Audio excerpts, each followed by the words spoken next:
Hi everyone, I'm here with Nicola Harrison from RMIT, and Nicola has just stepped off the stage delivering a presentation on what life is like at RMIT and how that's important to the rest of us.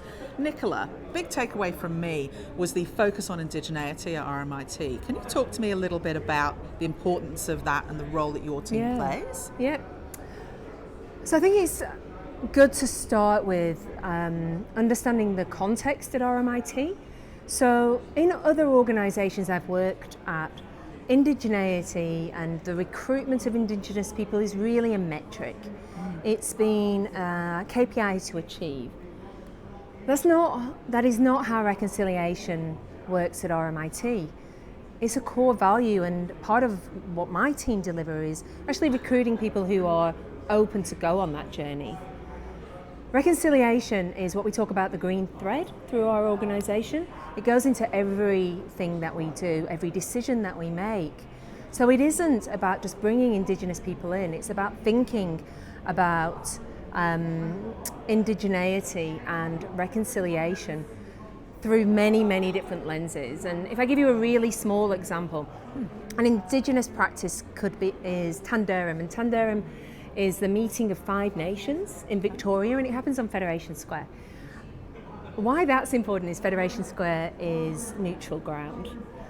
So all 5 nations have the same importance, the same voice, and that's a practice or a principle that I take into my leadership meetings. When we go in there, just because I am the most senior doesn't mean that my thoughts or voice should be heard or I have the last word. And it also, that meeting is about connecting those communities but solving problems, and when they do that they get to the core of what's important, but they do it in the context of evaluating everything, and I think that is a brilliant principle for decision making. I love that. Give you an concept. Example? Yeah, the concept of neutral ground and every voice is equal. Yeah. That really is taking indigeneity to a completely new level. And I think, Nicola, one of the things that a lot of people don't know about you and your role is that you don't just look after TA. Your role is much broader. Can you tell us maybe a little bit about that and how that's changed your approach to TA? Yeah. So talent and talent inclusion is really about not just how do we bring these people in. We're professionals in TA and we're great at attracting people. But that's not the measure of my success. The measure of my success is that that person has a career and is promoted in RMIT.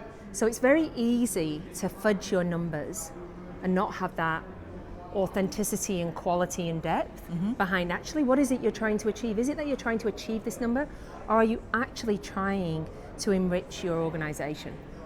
And so it's very easy to fudge those numbers and bring in people at entry level who turn over and you replace them. That is not the measure of success in my team.